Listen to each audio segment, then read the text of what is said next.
느린 공부 한 발짝 학습 연구소 나 튜터 공방. 한글 떼기는 1학년 1학기 여름방학 전 한글 진단 검사를 보기 전까지만 완성하면 되기 때문에 입학할 때쯤엔 한글을 떼지 못해서 걱정하지는 않아도 된다는 이야기 예전 영상에서 해드린 적이 있었지요. 하지만 여기서 꼭 기억해야 할 포인트가 바로 여름 방학 전 1학년 1학기 국어 시간 내내 한글을 공부하고 나서도 여름 방학 전에 보는 한글 진단 검사에서 한글 미해득이 나왔다면 이때부터는 정말 열심히 한글 공부에 집중해서 2학년이 되기 전에는 무조건 문장 읽기, 문장 쓰기, 짧은 글쓰기까지 가능해질 수 있도록 만들어주는 것이 아주 중요하답니다. 왜냐하면 2학년이 되면 3월부터 바로 긴 글쓰기를 스스로 해야 하기 때문인데요.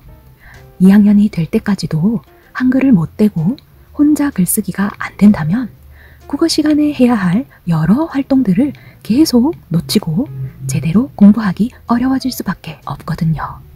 그래서 한글을 제때 잘 해득하는 것은 초등 1학년의 가장 중요한 학습이에요. 한글을 제때 잘 해득했든 2학년, 3학년, 4학년이 되어서 보충학습 참여로 한글 해득을 성공을 했든 한글 떼기를 잘 마무리했다면 그 다음으로 하게 되는 것이 바로 읽기.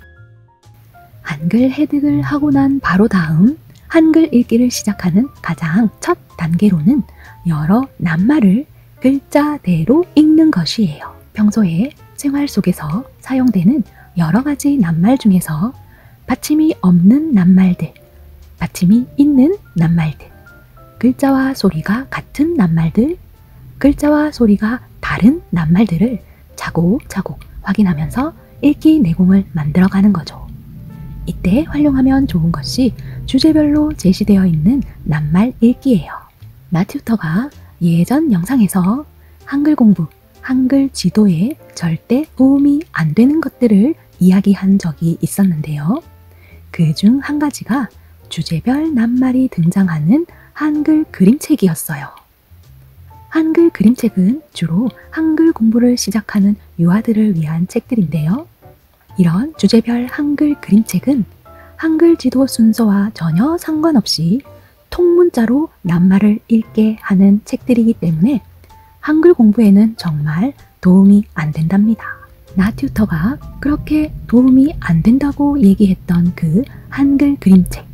하지만 한글을 다 떼고 난 후 혼자 읽기를 시작하는 읽기 독립 단계가 되면 아주 유용한 교재가 될 수 있어요. 한 가지 주제에 해당되는 여러 낱말들을 보고 읽는 과정에서 어휘력, 맞춤법, 낱말의 활용까지 한 번에 가르쳐 줄 수 있거든요. 그래서 낱말 읽기를 공부하는 단계에서는 한글 그림책이나 주제별 낱말 한글 학습지를 활용하면 아주 유용하답니다. 이런 방법으로 낱말 읽기가 잘 진행이 되면 이어서 문장 읽기로 단계를 높여갈 수 있죠. 한글을 잘 해득한 후에는 낱말과 문장을 바르게 읽는 것이 굉장히 중요한데요. 이때 반드시 적용해야 하는 지도법이 있어요. 바로 낱말 소리내어 읽기, 문장 소리내어 읽기, 짧은 글 소리내어 읽기랍니다. 여러 학생이 참여하는 독서 시간 같은 때에는 학생들마다 다른 책을 읽고 있어서 소리내지 않고 조용히 책을 읽도록 할 수밖에 없지만 글 읽기를 처음 배울 때나 읽기 공부를 하는 동안에는 이 소리내어 읽기 지도가 정말 중요하답니다. 튜터로 저학년 학생의 읽기를 직접 지도할 때는 무조건 소리내어 따라 읽도록 지도해야 하고 고학년의 국어 보충학습을 지도할 때도 지문을 읽을 때는 꼭 소리내어 읽도록 지도하는 것이 좋답니다. 왜 이렇게 소리내어 읽기를 강조하는지 그 이유가 궁금하시죠?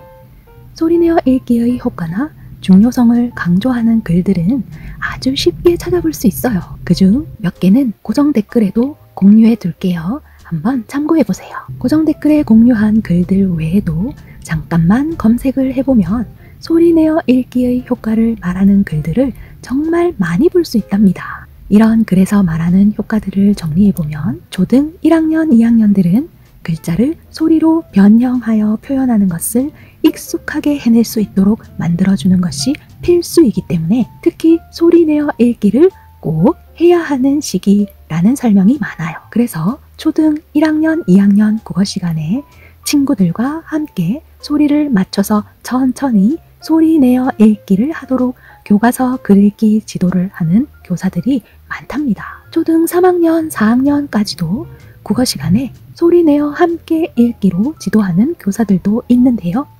맞춤법과 같은 문법적 표현을 익히는데도 아주 효과가 크기 때문이죠. 읽기를 지도할 때 소리내어 읽기를 해야만 고쳐줄 수 있는 몇 가지 오류들이 있는데요. 첫째, 계속 한 글자씩 더듬 읽기. 둘째, 없는 글자 넣어서 읽거나 글자를 빼고 읽기. 셋째, 띄어쓰기에 맞지 않게 아무 곳에서나 띄어 읽고 느려 읽기. 넷째, 글자와 다르게 소리나는 낱말을 글자대로만 읽기. 이 네 가지 오류들은 읽기가 잘 되지 않는 달공이들에게서 가장 많이 볼 수 있는 오류들이죠. 이런 오류를 계속하고 있는 달공이들은 읽기만 안 되는 것이 아니라 받아쓰기를 하거나 글쓰기를 할 때도 맞춤법과 띄어쓰기를 매번 틀린답니다. 그런데 이런 오류들을 확인하고 바르게 지도해주기 위해서는 반드시 소리내어 읽기를 해야 확인도 되고 제대로 연습도 시켜줄 수 있어요. 협력교사 튜터가 달공이의 국어 읽기 보충학습을 지도하게 되었다면 달공이에게 먼저 소리내어 읽기를 해보라고 한 후 첫 번째에 해당하는지, 두 번째에 해당하는지, 세 번째에 해당하는지, 네 번째에 해당하는지, 아니면 첫 번째부터 네 번째 모두에 해당하는지 잘 확인해보고 바르게 읽을 수 있도록 하나하나 지도를 해주어야 달공이가 빨리 읽기에 적응하고 글읽기가 유창해지게 될 수 있답니다. 국어 교과, 특히 읽기 보충학습 지도를 할 때는 꼭 소리내어 읽기로 달공이가 가진 오류도 확인하고 딱 맞게 필요한 도움을 주는 지도가 되어줄 수 있도록 잘 가르쳐 보자고요. 소리내어 읽기의 좀 더 자세한 지도 방법은 다음 영상에서 이야기해 볼게요. 구독과 좋아요 꾹꾹.